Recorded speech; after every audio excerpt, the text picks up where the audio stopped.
Wake the farm up. Oh, shoot. Come on. Yo, wake the farm up.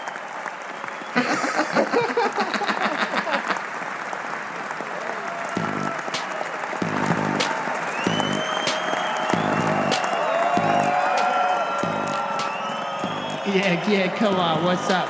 You know, we're having some incredible conversations with some amazing people and just creating random bits of amazing, synchronicical, flows, connecting with the nature, yo.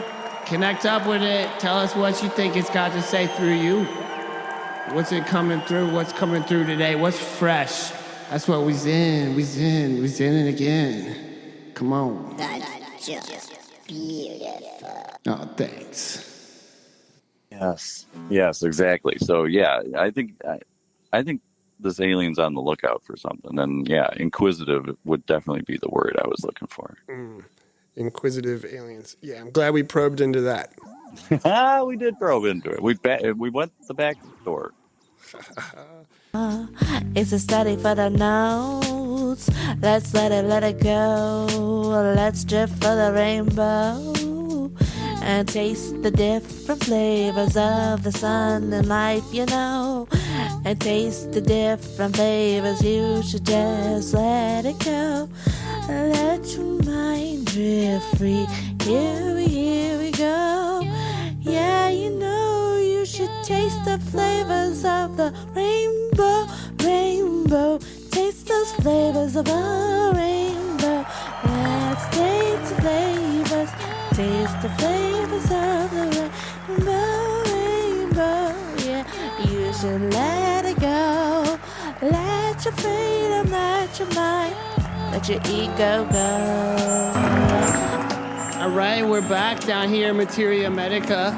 We're having some fun time. There's all kinds of herbal remedies and drinks and things to taste and try that are from the wilds, from nature, from the gardens, seasonal. They're great for your health. And hey, right now we're hanging out with Olsen. Olsen grew up with some of this stuff. Olsen's 16. Yep. He's running the cash register and making drinks and different things for people. Yep. So, yeah, Olsen, will you share with us about life, growing up with some of these things, being normal for you? Yeah. Oh, yeah, totally. So my mom, she's always been like this since I can remember, and she's always found ways to make me feel comfortable about it growing up, which I really appreciate. Like, all my friends would have their snacks, like they'd have Cheetos and Oreos and all this stuff. Yeah. And she would always find me the certified organic equivalent, Nice. yeah. So the non-cheating, the non-Cheetos. Oh, exactly. Yeah. So I'd go to parties and she would give all my teachers these. So when they had snack time, my teachers would give me the stuff my mom would give me. And you were comfortable with that? Was there moments where you're like, okay, this is funny, Mom, I just want to eat the same thing as everybody else? Or is it you kind of yeah, these taste better? There were some moments, yeah. There was this one time I had Cheetos for the first time. And I ate half a bag. I was maybe 6 years old. And then I came home, I was throwing up and everything. Man. She's never been controlling about it. Yeah. She's always been well, if you want to try it, go ahead, see how you feel about it. Right. So yeah, I tried sometimes, and it would always come back to bite me in the butt. Yeah. Having our little experiences. Mm-hmm. Yeah. So you making your own herbal teas and you make your own blends and stuff too. You feel like that's something you do. And yeah, I grew up doing that. That's so cool. Whenever I'm feeling congested or I have a cold, I go outside, I cut up some sage and make some sage tea because it breaks up mucus. That's so cool. Yeah. So a lot of these kinds of things for me were kind of things that kind of came at me originally inspired when I was probably between 13 and 16. I look back at my journals and I'm just I'm intrigued. I had never heard of what a vegetarian was until I was 14. Yeah. It was not in the radars around me, you know what I mean? And just rethinking and finding new ways of looking at the world around that age time period. I'm fascinated. Like, what kind of inspirations and thoughts do you feel like going into your future that some of these skills and things that have come in as your foundation, like, do you feel like they're going to be things that are going to help you all your life? Oh, absolutely. Yeah. So I've always been this way. Like, I've never had anything different, but I've seen all the different paths like my friends have taken and all this. And honestly, I feel like I seem a lot happier than they are, but I feel like my friends struggle a lot with like health problems and everything, like mental health, physical health. And I feel like growing up like this, there's always kind of been a sense of security and like safeness, even though it is kind of, to modern day like societal views, kind of almost experimental, but like this has been here way longer than pharmaceuticals and everything. Right. So I wouldn't even consider it like that. Yeah. Like, but yeah, I don't plan on living any other way because I feel great. It's great. Yeah. Yeah. Yeah. So I know I'm going to have my herb gardens when I grow up. I'll talk to her. She knows a lot more than me. So I'll just ask her, like, Keep figuring it out as you go. And, yeah. See what works. And so, like, what are some early memories you may have of going out into your gardens there at family's homestead there? Like, you're crawling around and... There's one funny story. So, so I always grew up, I almost never wore shoes. Like, I was always just barefoot on the ground. Like, my mom calls it earthing. Like, yeah. Yeah, so one day I was out playing kickball with my friends, and I was barefoot in the street. Didn't think anything of it. And I kicked the ball, I run to first base, and I step on a nail. And it, like, rips my foot open. I'm bleeding. So I run inside. I'm like, Mom, my foot. Like, so she immediately runs out to the garden. She grabs yarrow, and because it just stops the bleeding. Yeah, and it's great. So she Antiseptic. Yeah. Like, cleans it. Yeah. So she took my foot. She wrapped it up in yarrow, and we went to immediate care to get it stitched up. And the doctor unwrapped my foot and just saw yarrow, like a bunch of leaves. And they're like, ma'am, are you aware your son has a bunch of leaves and sticks in your, around your foot? And she's like, oh, yep, that's yarrow. Like, she Confident she knows what's up. Yeah. And you felt that energy, and you're just like, yeah, you know what was up with it, too. You're like, yeah, it's yarrow, doc. What's up? Yeah. Oh, exactly. Yeah. Yeah, so that's one of the bigger ones. So what are, I don't know, like, it's fun to, like, think about, like, your, like, what are, like, you know, you're a normal teenager. You're living in Indiana. You have this certain foundation that, you know, like, is a kind of a nuance. Do you find that some of your friends are attracted to it? Like, do they want to make herbal teas with you and things like that? Like, learn about these things from you? Yeah, some of my friends. My best friend, Caroline, I mean, she grew up watching me do all this. Like, we've been friends for over a decade now. Like, she's seen all of this. And she honestly kind of grew up with it, too, because my mom's like her second mom. Like, okay. She lives, like, right across the street from me. So she's always kind of been that way, and my mom definitely influences other people, like my friends' parents. So it's almost kind of spread. Like, she's spreading this, and it's good things. So amazing. Love that. So yeah, even my girlfriend right now, she struggles with a lot of health problems, and she's gone the pharmaceutical route, and so my mom has been helping her a lot, like making her teas, like making her tinctures, and like trying to find a new way, and she's open to it. And yeah, exactly. I love that. Yeah, just trying stuff out, because honestly, I think most people are pretty open-minded for the most part. Like, they want to try new stuff. They want to learn. Yeah. And I think this is just a great thing to get to know. I think, like you're saying, though, a lot of people might just see it as sticks and leaves stuffed into your sock or something. You know what I mean? They just don't know what they're looking at sometimes. Yeah. Yeah, because, I mean, growing up, my mom would be like, "Hey, taste this leaf." I'm like, "What?" I'm like, like really? Yeah. You're like, "Takes this. It tastes like black licorice." I'm like, "Okay, cool." Like, Cool. I'll just eat that then. I don't need to get black licorice. Yeah. Candy store. I'll just go out here. Chew on some sorrel. Yeah. Yeah. I think one of my early foraging memories or interacting with nature in that way was the wild onion grass. I remember playing soccer in grade school, and I'd would just pick it and eat it. Just love the flavor it left in your mouth. And honestly, I probably started paying attention to that more than the soccer game, and they'd find me like, I don't know, wandering through the woods that's in between the soccer fields, And Oh, I did the same stuff.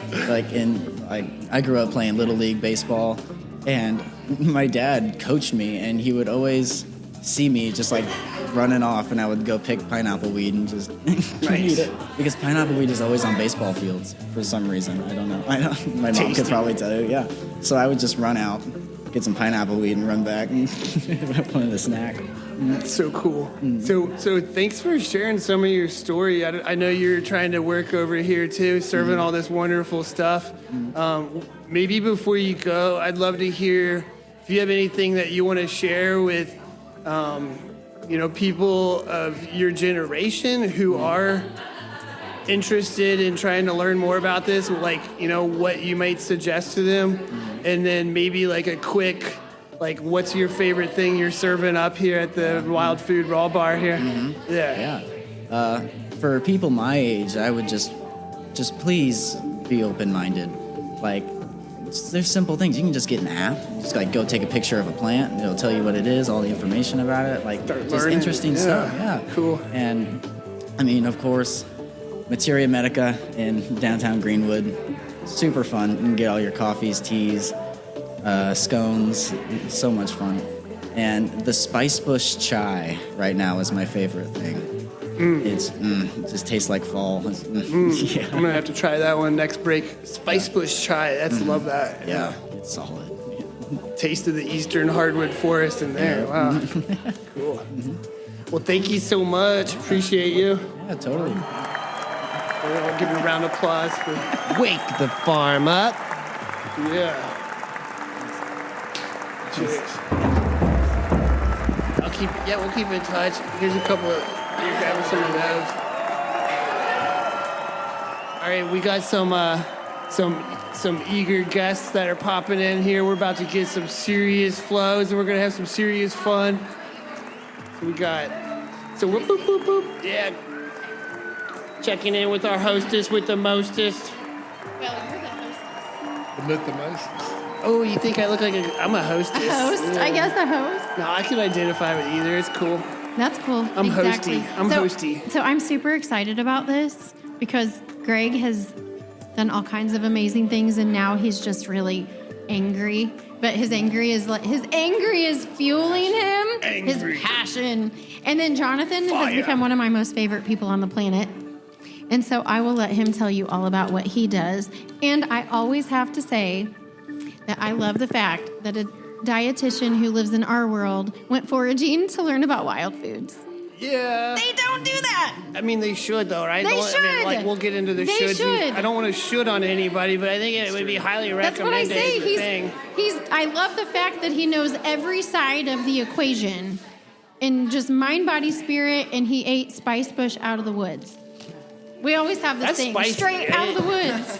That's when you eat those berries and they're fresh and they're like oily and spicy, it kind of tickle your throat. Like, not like spicy like cayenne pepper, but like, like you just got a blast of cinnamon.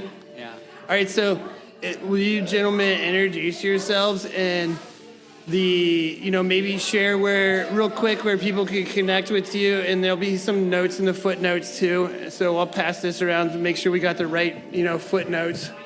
But yeah, welcome to Wake the Farm Up. I'm excited to hear your guys' stories.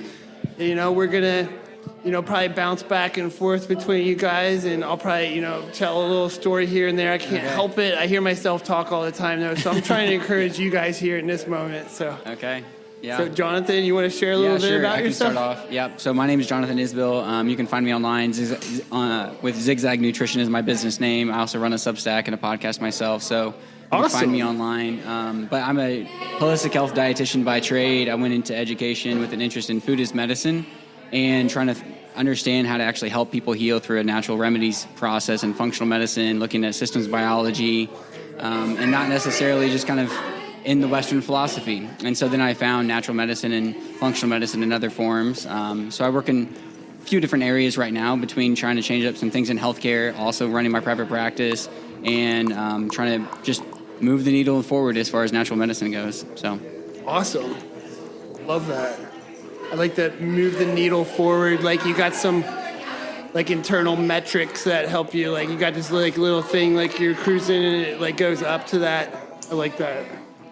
Yeah, just trying to change the system at large, because there's so many pieces of the broken system of traditional healthcare today, or just modern medicine, where people have been dismissed or discouraged or mistreated along the way, and just trying to also hear that out and provide empathy for the situation and offer them better solutions or other solutions along the way.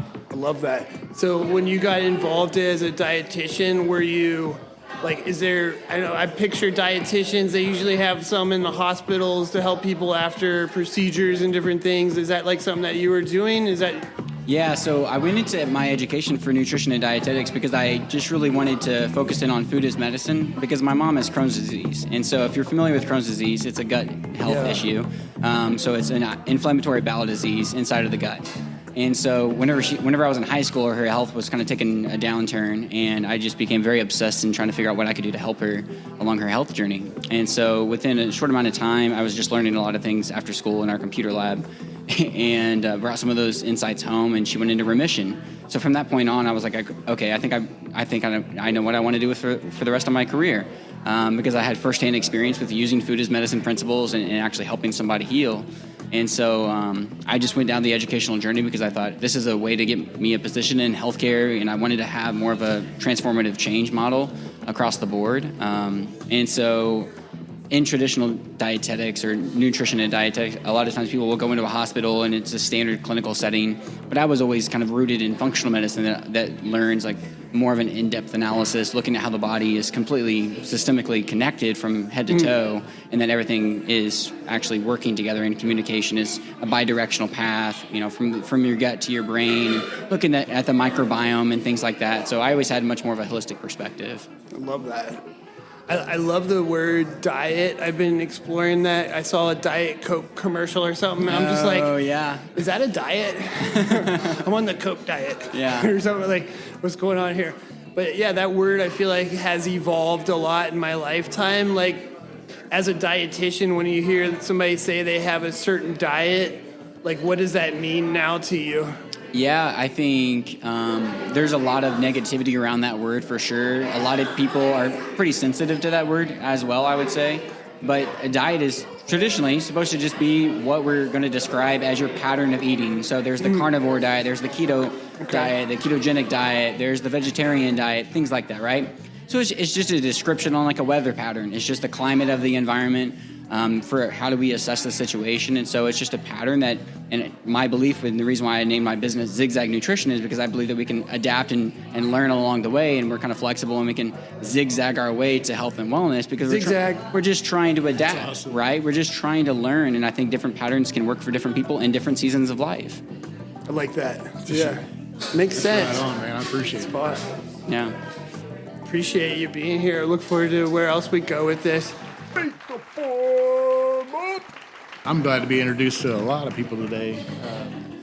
Part of the community type thing for more tools in your tool belt, so to speak.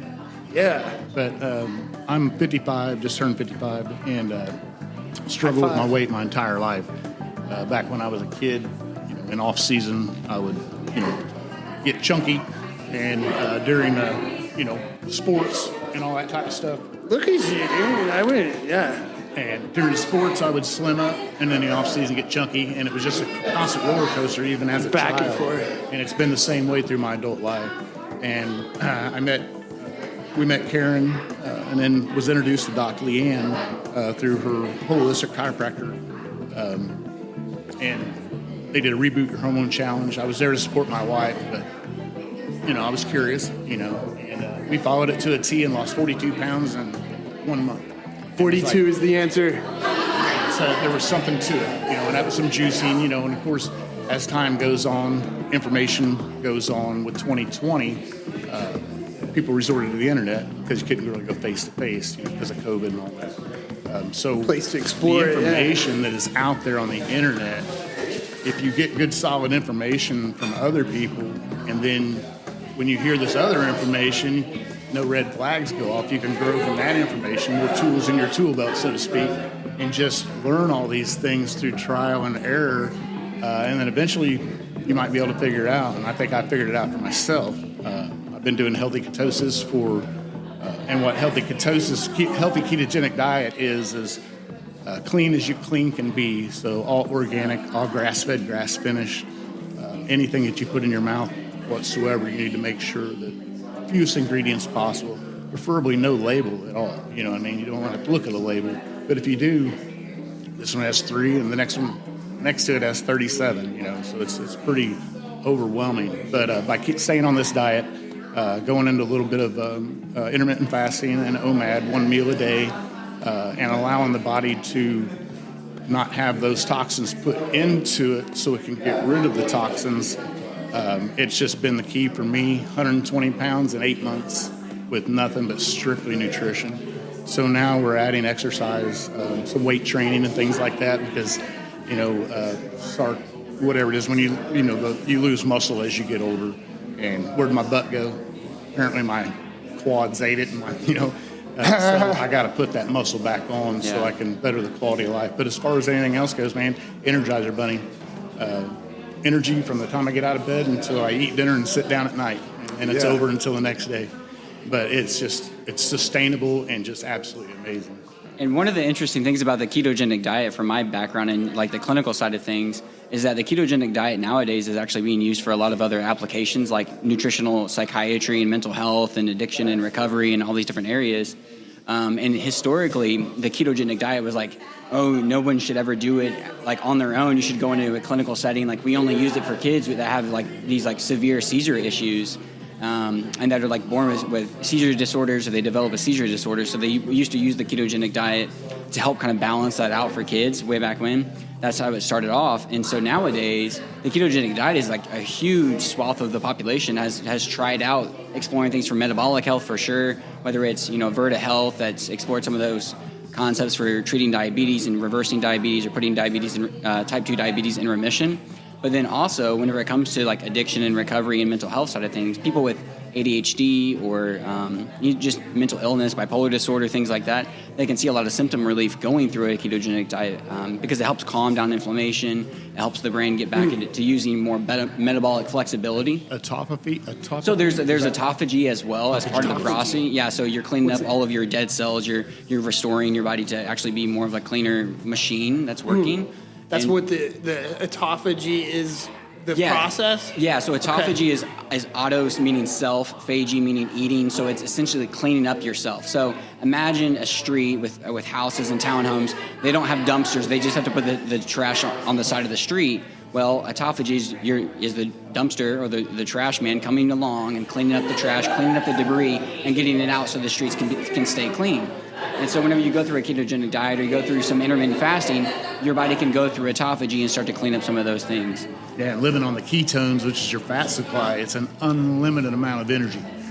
But I think I'm where I'm at now. I weighed in at 170 this morning, so that's a full 120 plus pounds lost. I'm more worried about now I need to put on muscle mass. Yeah. I'm good where I'm at, man. I'm good where I'm at. So I need to start doing the muscle thing. Because with this process in the ketogenic phase of things, you're burning a lot of fat for fuel. And so that's the reason why sometimes whenever we think about like, oh, your body just becomes so much better at burning nutrition, the energy that you're actually putting in your body, that then it's like, okay, now I need to implement the strength training in order to keep that muscle on because your body's just burning through so much. And then the nutrition that you already know takes care of itself. So like, not to regress too much, but like I know for myself, I'd love to hear what the ketogenic diet is. Like perhaps You know, like maybe in a nutshell, like could you guys share with us what that? Yeah. So I can share a little bit, and then maybe you can talk about how you've implemented it. My version. Yeah. So the ketogenic diet specifically. So there's a few modifications now through research that are like more structured, but essentially it's like a high-fat diet. So it's maybe close to 60 to 80% of someone's nutrition could be focused around fats in the diet with some protein, but minimal carbohydrates to kind of calm down the glucose impact and helping your body actually grow from getting energy from ketones and going into the ketosis phase. So a lot of times people will have like a lot of heavy cream, a lot of coconut, a lot of avocados, a lot of olives, olive oil, butter, ghee, all that. And so you can push a lot of the fats in somebody's diet to push them into ketosis or pushing them closer to the ketogenic diet, and then minimal carbohydrates, minimal processed grains, things like that, to keep the body from using the glucose as much. So like insulin resistance. Yeah, and avoiding the insulin resistance piece of it, because your body can use fat, protein, or carbohydrates for its fuel source, and it can go through all these different metabolic reactions to change that. And so if you are trying to shift somebody towards a ketogenic approach, it takes several days to try to help that, maybe even a couple months to help somebody actually transition their metabolic status. To get into full ketosis. Yeah, because if I had just grown up on like processed Pop-Tarts and Hot Pockets my whole life, right, I'm not going to be ready for, just eating avocados every day. My body's not going to know how to actually navigate that very well. Right. How does it accumulate like energy from something it doesn't know? Yeah. And so your body has to learn. Your body has to learn through that. So tell a little bit about like your diet or how you started to implement some of those. Well, I met Dr. Leanne in 2016 and learned a lot then. And when 2020 came around, everything just put all the weight back on and just let my health go completely. So we went back to her for a program and got reintroduced to it, so to speak. I'd been away for a couple years. My wife had continued going all the time, but I have a service job, so it's hard for me to get there. But I get there consistently now because it's for your health type thing. But anyway, started back up and just knew that ketosis worked for me before when I'd lost, I think, it was over 100 pounds with her in 2016. Of course, you got to put it back on to lose another 100 pounds, which is unfortunate. But just by going back into the way people eat, Chick-fil-A, just, driving down the road, get whatever you need. And all those toxins went right back into my system. So when we started it back up, I remember ketosis worked for me. So I went back onto that diet, and I was introduced to a gentleman on YouTube, goes by Dr. Berg, and he was frustrated with the medical system, and he had over 8,000 success stories, and he had 2,500 plus videos. I even asked Dr. Leanne about him to make sure it was reputable, because everything that he was saying was just clicking, and it was just making me realize, oh my gosh, okay. So then I learned about seed oils and all this. So I knew that, to avoid all of that, and the healthy ketogenic plan, the reason they call it healthy is because it's as clean as you can get. So it's organic, grass-fed, grass-finished. If you're going to do pork, try and do it, wild, forest pork or whatever. Yeah, you're not just drinking canola oil or anything like that. No. Why would you even say canola oil? Don't say canola oil, bro. By the way, they fry the French fry or the waffle fries in canola oil at Chick-fil-A, and the chicken in peanut oil. Yeah. That doesn't make any sense to me whatsoever. Yeah. So most of your diet today, like nowadays, looks like what? What do you typically eat on a regular day? So I have black coffee in the morning, and then I'll take a green apple, organic of course, and I'll take raw pecans. If you get into organic raw pecans, oh my gosh, man, it's like $19.99 a pound. It's a little bit ridiculous. So I figure raw pecans, they haven't been processed, whatever. So we do that, and they'll sometimes get me through to dinner. And when I get home, my wife doesn't get off till 6 o'clock, so I'll start dinner, and we usually, try and eat by 6:30. But it's always grass-fed, grass-finished hamburger. Raw cheese if we can find it. Definitely only cultured cheese, not, we try not to do anything that's been, ultra processed or whatever. Nothing from a box, and if it is, it has very minimal ingredients. I was telling a story earlier about not being able to eat pasta, and I found some that was sourced from Italy, and I did not have the side effects from the pasta sourced from Italy. So it was very important to make sure you get, sourced where it comes from, not 5 different places like the olive oil. Because our growing practices are so different. And a lot of people that, like from a clinical perspective, a lot of people who have food allergies or food sensitivities, or maybe they're even gluten intolerant, they can go to Europe and they can start having some of these foods, and they're perfectly fine. It's so funny. It was like a big part of the conversations that we were having earlier was about people's experiences in Europe and like how they could eat a smaller amount of food and feel energized from it more so than what they're used to having to eat 10 plates, and then they're, not getting it, And even in Europe too, there's a big focus on eating in community, eating with people. I mean, I've been to Italy twice, and so a lot of times they have like a communal meal that's like 3 hours long, and then you're walking between, you're getting gelato afterwards, right? You might actually be eating more food, but since you're surrounded by a community, you're laughing, it's a celebratory environment. You're not eating alone in front of your television by yourself and then grabbing handful after handful of potato chips or more scoops of ice cream, because now you're able to enjoy the food. You're not just mindlessly eating. Like your body's not having to process the toxins from pesticides and all that stuff. And so we can actually use a food referred to as nutrient dense, and you will be full and uncomfortably full if you keep eating. But it's a different kind of full. It's a very different kind of full. I do think it's interesting going back in like European history, like 1400s, there was some new things happening to the European diet. Like we started losing salmon in our streams there because of tillage, agriculture, filling it with silt. So then people started eating cod for the first time, going out to deep sea. We never, like humans didn't really do that before. So it's interesting, these new foods that come into our lives, that haven't been there that long. There's things like canned foods. Came from Napoleon having a campaign to have another way to preserve food. That's interesting. And that's like the early 1800s, so that's only like 200 years or something ago. Yeah. People often talking about it being this old-time way of preserving food.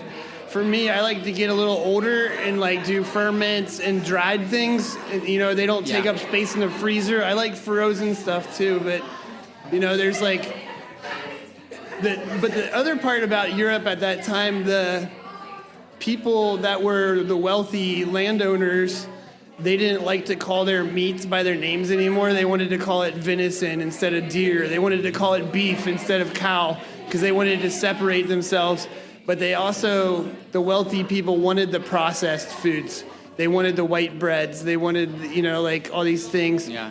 Meanwhile, the peasant people were like eating all these whole foods in mostly vegetarian diet because they weren't even allowed to go hunting. Yeah. Maybe they had some farm animals that they were able to raise, but a lot of times they weren't historically in that time period, most of them were just eating soups that they would make. I mean, soup's a great way to get dietary nutrients. Just throw all the food ingredients into a pot and cook it, and easy to digest, easy to absorb. When I went from being a vegetarian to eating like chicken soup, like I wasn't so much into eating all the chunks of chicken flesh. It was like too much for me, but the tea, I called it chicken tea. Oh my gosh, that broth would like make me feel so like strong and give you that energy of a wild animal, where you wake up in the morning and you go. Yeah. You don't see wild animals wake up like, oh, I'm going to lay around on this branch for the, well, maybe they do. Maybe a sloth, but maybe a sloth. But to be in that in tune with your body to feel that, there's people walking around that they just feel like crap all the time, and that's just what they do. They don't stay on something long enough to see if it works. But that comes, with the community and what we're trying to find here. Or I've seen what happens. A lot of people like to try 70 different diets within 3 days. Like, that's not working fast enough. I'm going to try a different one. Or I've seen it with herbs, like they're feeling sick, so then they go into the medicine cabinet and they try 78 different herbs. They feel better. They don't know which one did it. I don't know. I'm more into like, okay, I'm going to try golden seal and let that like do its thing on me for a little while. I'm going to fast. Yeah. I think fasting, you mentioned fasting. I love fasting. It's huge, yeah. I don't talk about it enough, probably because I think that's one of my techniques of successful fasting is not talking about it. Yeah, sure. Because it's like a very personal, intentional process. It's not like, oh, I'm going to, just wear this around and just like, oh, yeah, like celebrate it all the time. Like it's a very, fasting historically was always like a very spiritual experience too. Well, and people didn't have food available all the time either. So their next meal might have been 18 hours later. Breakfast, break the fast. It wasn't available. Not on every street corner like it is in America. I hear a lot of 24 hours moms a day. say to their kids, maybe you just need to drink some water. And a lot of times I hear that mom and myself saying, maybe you just need to drink some water. And I'll go drink a cup of water. I'll feel full again. That whatever that feeling comes from, that something needs to go in there. It's probably dehydration, really, but you're like thinking, your brain's like, I want a sandwich, though. Yeah. But really, it might just be a cup of water, that's all you need. Well, that was a cool thing about finding that Dr. Berg and then growing on him. And he told me exactly what to expect during this journey. And I mean, it was almost right to the day, to the month at least. It took about 6 months to just settle into what I was learning into the advanced, because it'll be like, start with this video, and if you like this one, go to the next one. So it's not like you just get on it and you're trying to figure it out. Start with this one, then go to this one. If you like this one, then go to this one. And it's just a constant learning process. But if you're not open, and you got to experiment too. Some things that worked for him didn't work for me. Exactly, yeah. And now I feel like I'm on point.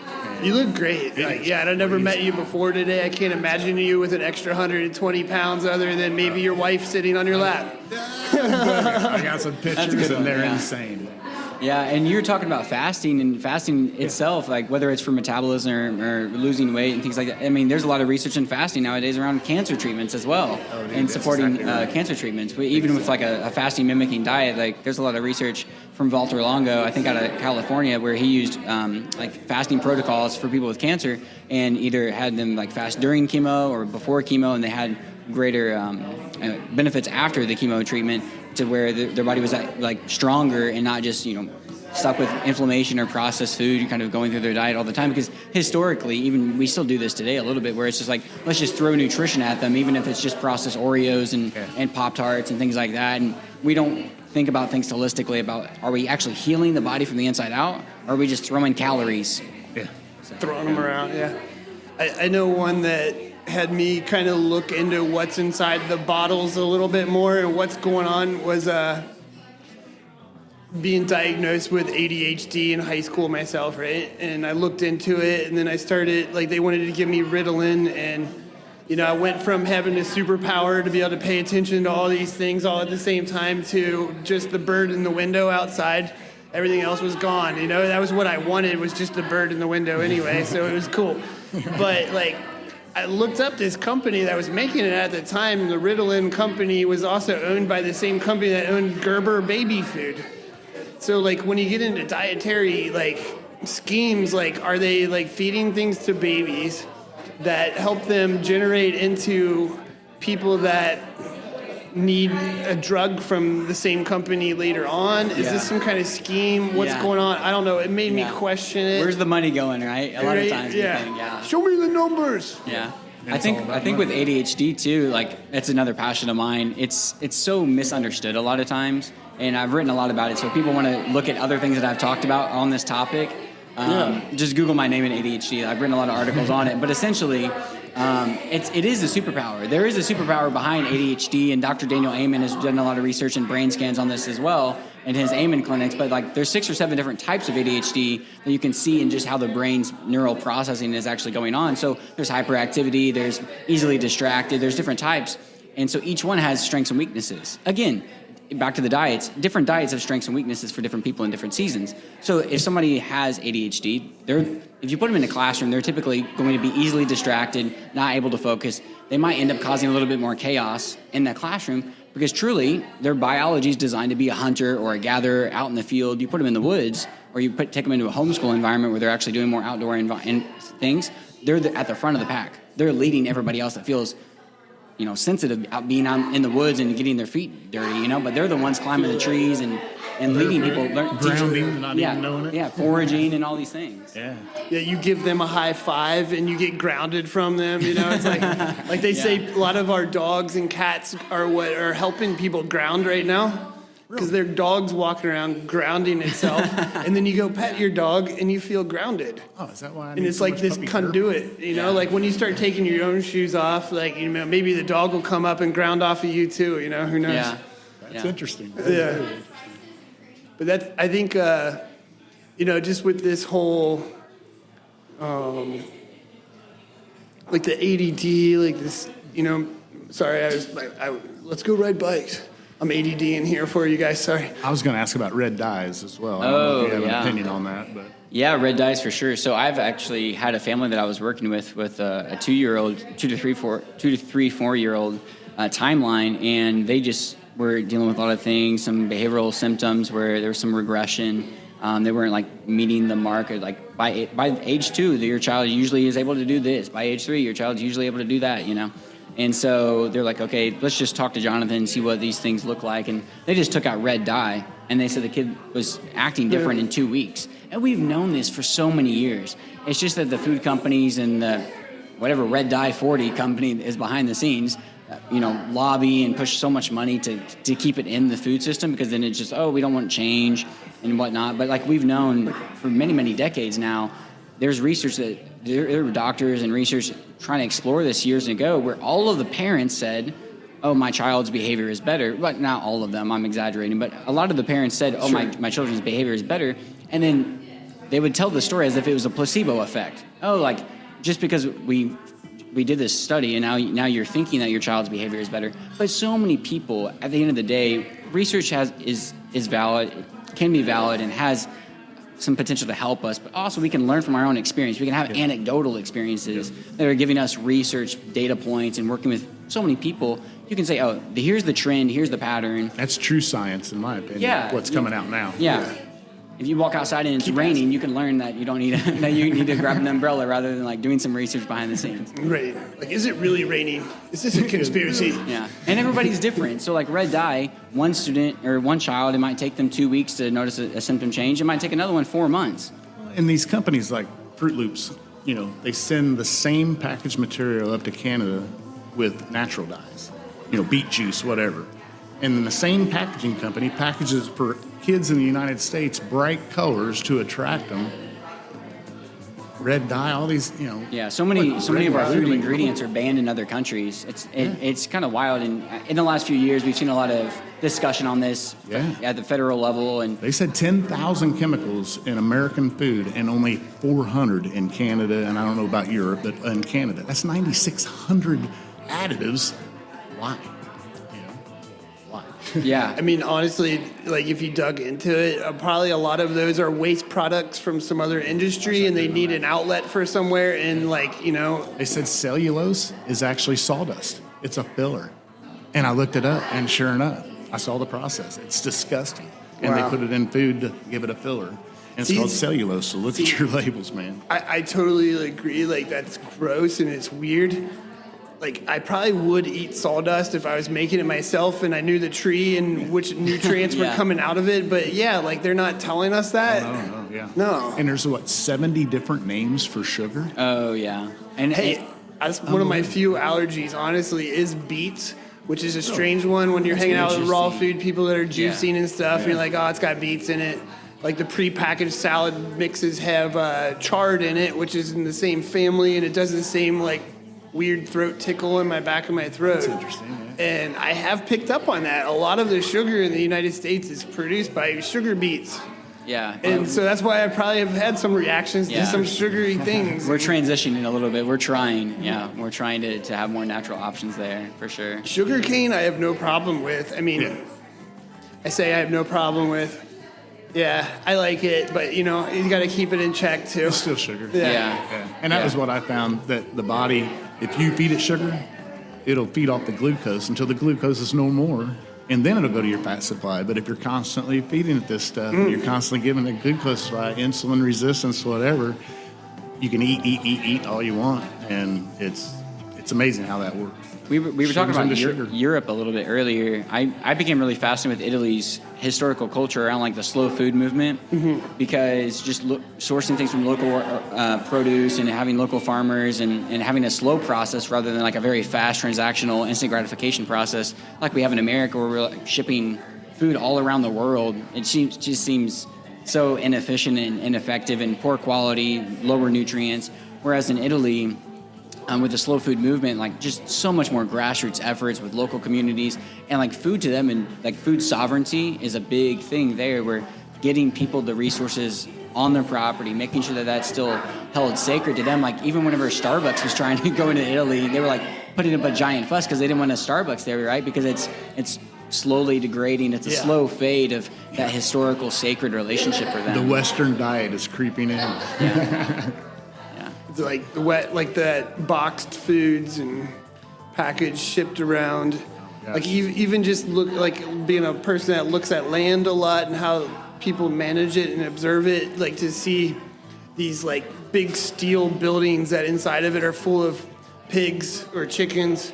Outside of it is just like vast, endless fields of monocrop soybeans or corn, and how humans have to do all this work to bring all these grains together to this building when they could have planted an oak forest full of diverse harvests and yields and plant medicines and, such a diverse space, right? Mushrooms. And the pigs could have gone and picked up the acorns and ate, found the ways to eat on their own natural diet without you having to bring trucks and things. But people do love trucks and no drive-throughs. Yeah. I always think about the Lorax movie whenever it comes down to things like that, where they just, let's just bring industry in and wipe everything clean, and then what happened? We just made things worse than what we expected. That's all. Oops. Yeah. Social experiment. Oops. Let's go to Mars. Yeah. Man, I love the name of your podcast, Wake the Farm Up. I like that a lot. Thanks, appreciate it. I'm gonna take a sticker. Yeah. And a shirt. Yeah.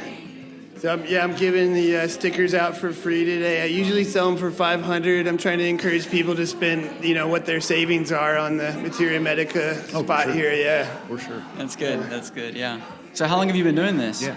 Podcast has been like 2.5 years, I guess now. Okay. Yeah. Has it always been Wake the Farm Up? Mm-hmm. So that was originally, this is fun for the record. I don't talk about myself as much on these recordings, which is fun, but some background with it. I started with that name from improv, kind of like hip hop event where it came out. I just kept saying "Wake the Farm Up" was like my little loop, and then it kind of I was doing permaculture land consultations already at the time, so it kind of like adapted as the name for that. It just seems like a wonderful grouping of names of things to perfect. do all the things I'm doing. Sticks. You don't forget it. Yeah. Pay the company $5,000 to do a marketing campaign for you, I'm sure. Yeah. But paid myself in-house. I wish I would have gotten the check. Yeah. And I've learned so much from podcasts just like this. So I look forward to looking at what you've done for the last 2.5 years to see if there's more information that you can get from everybody. You know what I mean? And just build this community in case we need it someday. Yeah, it's an archive. I was just sharing that with Olsen. It's a collection of amazing people doing a lot of different things in the niche of permaculture and humanity aspect of it, too. Like, what did we do? What have we done as humans before this modern broken society? Like what did we eat before that? And then the question is to be present. Like, well, we're the ones that are here now. Where are we going? All of it, all at the same time. I like to, like basket making. I love, even going to the back, looping in our conversation with people with ADD. I remember noticing how now there's more things in our hands that people get stuck into and you can flip through forever. There's fidgets, there's things that people would hold in their hand and spin in circles. I'm like that. I need things in my hands to do. Yeah. I play a blade of grass, like I'll put it between my thumbs, right? I can play like melodic bars and whatnot. And I've had kids ask me, how did you learn how to do that? And I was like, well, I didn't have a phone in my hand when I was a kid, and I was fidgeting with everything I could get my hands on. I mean, I literally even broke a piece off of my headphones since I've been here today. Like, this part right here is coming off. Just from fidgeting? From fidgeting. Yeah. And I need things in my hands. I like when people can come together and converse like this, but like maybe we got like we're weaving some baskets or something, Like we've done this for eons, And it's funny that you say that, because I think there's something inside of us, especially as men, that we're designed to be doing something.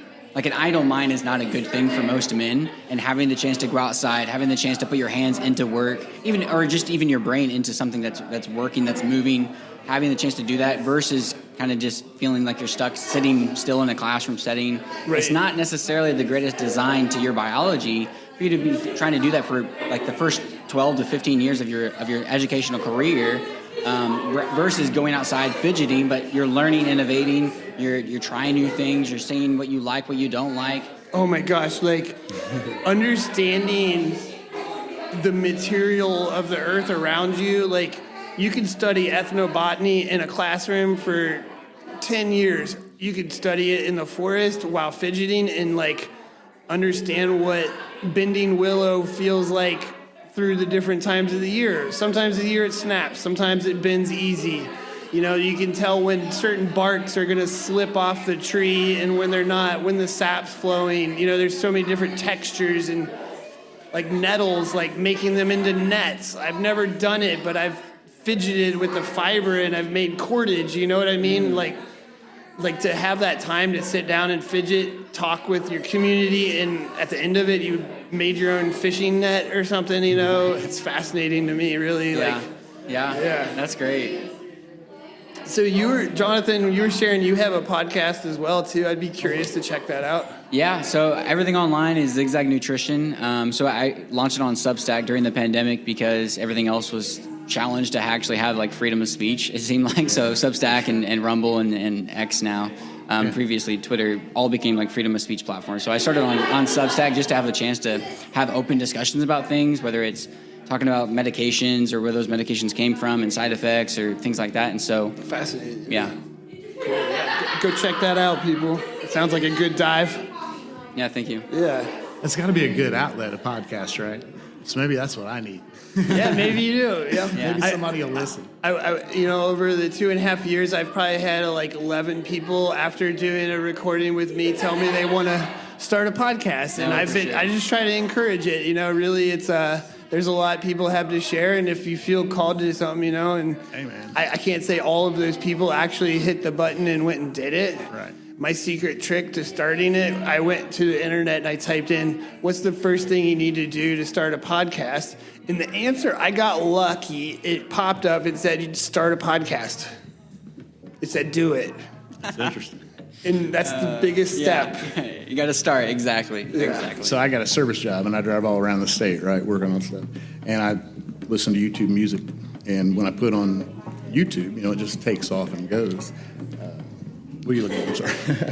Where was I going with that? It just like picks out new things for you to listen to. But daggone, I'm so sorry. You were on the road. We were jamming out some YouTube. Yeah, you could just pull up a microphone and just start recording That's yourself. where I was going with it. I drive around and I'm watching this, right? And I noticed that little plus sign at the bottom. I'm like, what is that? I hit it and it popped up.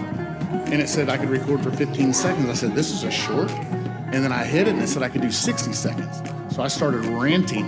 I don't know how many I've got. I haven't gone there yet. But on all of this stuff, as I learn something that makes me mad, I would hit record. I've got an American flag behind me that hangs in my van, so it's kind of a cool backdrop. Okay. And then I just rant for 60 seconds. And then I save the draft. And then when something else makes me mad, I was like, hey, that plus sign. And I rant for 60 seconds. So I've got a lot of rants out there, so maybe I could do a podcast. Yeah. I thought that was pretty interesting. I mean, it's that easy. It's that easy, and some people just don't even realize it, you know. Hit a record button on your phone, and it'll record until you hit stop. Right? Like the little voice memo thing. I'll remember later. You never remember, you know, but by writing it down or saying it out loud, kind of emphasizes all of it, adds to them tools in your tool belt. Yeah, I love it. Information. Appreciate you being here and sharing, and give us a good rant. Like, I know you've described a couple times that you're upset. Will you give us like one of your like fieriest little rants for a second? I'm open to it. I can take it. Maybe just be mindful of the rest of them here. Yeah, for sure. Yeah. Well, my wife too. She's right there. So. Yeah. But all my life I've struggled with weight, and then what I've learned recently with all the scientists, science and technology and everything, is seed oils. Seed oils, ultra processed foods, and there's not a restaurant hardly anywhere. I only know of 3 in the state of Indiana that I know that I can go eat at and not have these symptoms. And I know that it's all organic because they told me it was, and I knew that if it wasn't, I would feel it. You know, because I'm that in tune where I'm at right now. Yeah. So it's maddening.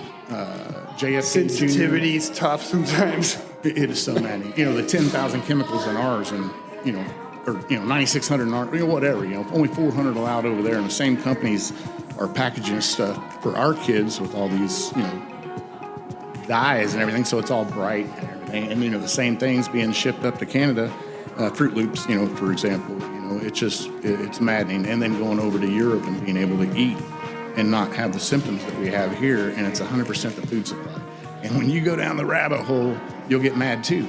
And I'm a mad hatter. If I don't know for certain that it's organic coffee or organic vegetables, you got organic romaine here and conventional 10 feet away, but organic romaine is not marked specifically to be organic romaine with the tag and says 9 and all that. I'm not even taking the chance. So it's just maddening that we have to take it into our own hands. And what I thought was really cool is they said you can't lose weight to get healthy. You got to be healthy to lose weight. And then when you get to that point and you start putting all these tools in your toolbox and all these different things, don't diagnose the person next to you because you know what you know, but you want to do that. You want to help. You become a zealot almost. It's that what you see the stick in the other person's eye, but not the tree in yours or something. Yeah, exactly. A little bit. And you become an evangelist as well. Like you just really a strong advocate, and you're like, I think I can recognize some trends in this next person next to me. And it's a passion. When you probably 6 times in my life I've lost over 100 pounds. That's embarrassing because you got to put back on to lose it. But that's just how the system is working against you. If you're not diligent day to day to day and eating to live and not living to eat, everything you eat should be nutrition. You should want it in your system for natural energy or whatever, just so you can use it the best. One thing I always love to say real quick is if you take organic broccoli and conventional broccoli, eat conventional one night and trying to eat that same amount of organic broccoli the next night, you'll be so miserably full because it's so dense. But it's experiments like that. You're like, hey, wait a second, what's going on here? You eat at a restaurant. We paid pretty much down in Brown County. Shout out to Cooper's Alley. Right across the street is another little place, but they have no seed oils. I was skeptical. We went down there and ate. Sure enough, man, no seed oils. It did not affect me at all. We took home desserts. I hadn't had dessert for a while because I was avoiding all the carbs. And they told me how they were fixed. And it's like, hey, we love this. It was our 25th wedding anniversary. So they were like, here, take this too. It was amazing. We met the cooks, talked to them about the food they eat, they use, the locality of everything, what meats they use and everything. So you can't be afraid to ask those questions. What type of seed oils do you use? What are you frying? I don't eat anything fried, first of all, for that reason. Just because it's soybean or canola or peanut, and then heated over and over and over again, which is refining the deep form. It's rancid and it's poison. Free radicals. It's freaking everywhere, man. You can't do nothing about it. We went to Dallas a couple weeks ago, met our grandson and our daughter there, and I was ready to fast for 4 days if I had to, but we found a place called True Fruit Kitchen. They advertise, grass-fed, grass-finished, no seed oils and all that, and I was skeptical. Went there on Friday night when we got there. Sure enough, they had no side effects. Went back Saturday for brunch, went back Sunday for brunch, went back Sunday evening for dinner, and went back Monday before we went to the airport. When you find a place like that that you can trust, it was amazing. La La Land Coffee in Dallas had organic coffee. That was the only fast chain that had it. I drove 33 miles out of the way one day just to go there early in the morning to get some good coffee. Are you familiar with this mold-free coffee concept? I would love to be more familiar with it now that you're mentioning it because mold is it's ridiculous. It's new to me. Like on their menu, it says they have the different coffees and it says no mold. And so I had to ask about that. I'm like, does my coffee normally come with mold? I mean, if it's organic, do you still have to worry about that? Because I won't drink it unless it's organic. It's the highest pesticided crop because they want the yield, and it's drinking poison. It's insane. As somebody, this is probably one of the last things I'll say here, but as somebody who has worked with a lot of people that have complex health issues that are really just, they've seen so many doctors, they've had so many exams, they've seen so many assessments, and even surgery sometimes, and nobody really knows what's going on. It's something like mycotoxins from coffee, as an example, or from legumes that have been sitting in a warehouse for who knows how long. It's things like that we're trying as clinicians and people in the health world try to do the best that we can in order to prevent bad things from happening. That's essentially what we're trying to do. We're just trying to mitigate risk from if there's somebody that walks into the Wildfood bar here, if somebody walks into my office and they have a mold issue, they have a candida issue, they have some sort of mycotoxin sensitivity, I'm trying to make sure that I'm not going to provoke that, or I'm not going to, first do no harm is something that I actually take seriously. And so For real, yeah. For that sake of having coffee that's, mold free or without mycotoxins, that's essentially taking this giant leap forward to try to prevent anybody who has any sensitivities or any issues, that they can walk in, they can feel comfortable, they can feel seen, heard, and understood. Like what you were saying, going to restaurants, trying to find something that actually worked for you. That way, a lot of people can walk in here and actually feel seen, heard, and understood, and say, "I can go here. Yeah. This is safe for me." Yeah. I'm gonna tell everybody. Yeah, for sure. I'm gonna tell it on the radio. But I really appreciate the holistic approach and getting to the root cause. And instead of feeding a symptom and then treating that symptom and the symptom of that symptom and the symptom of that symptom, the root cause, man. If you don't get to the root cause, you can avoid all that other stuff. And it's, hereditary, but genetic. We're all born with a nutrient deficiency. So if there's a test that you can take to find out what that nutrition deficiency is and get to that root cause, it allows the body to absorb and do everything with all the other stuff that it might need, but because you have that deficiency, it can't get what it needs out of it. It is a deep rabbit hole, and I hope everybody goes down it and improves their health. Nice. Yeah, that was my rant. Thank you guys for being. Yeah, your rant was not as intimidating as I thought it was going to be. You're pretty cool. I was interrupted, man. Thanks for having us. Yeah, I appreciate you guys so much. We don't have 3 hours. Wake the farm up. My sound effects,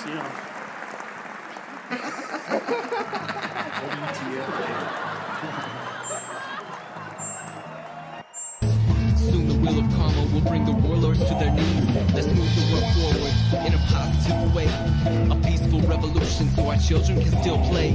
Conscious minds manifested creates mass change. The whole structure of society needs to be rearranged. The end of a career is dawning a new age. Don't let them implant you with the chip. A national ID card would only tighten their grip. We're only here for a short time. Realize we're sentient beings, not of this world. Infinite light, higher forms of energy. Your reign of terror is here and now. When the masses rise to see, when the masses rise to see, when we bring home the war, you got to bring home the war. Most people have no clue what we're fighting for. We got to bring home the war. You got to bring home the war. The system of the matrix is crumbling to its core. You got to bring home the war. You got to bring home the war. Most people have no clue what we're fighting for. We got to bring home the war. You got to bring home the war. The system of the matrix is crumbling to its core.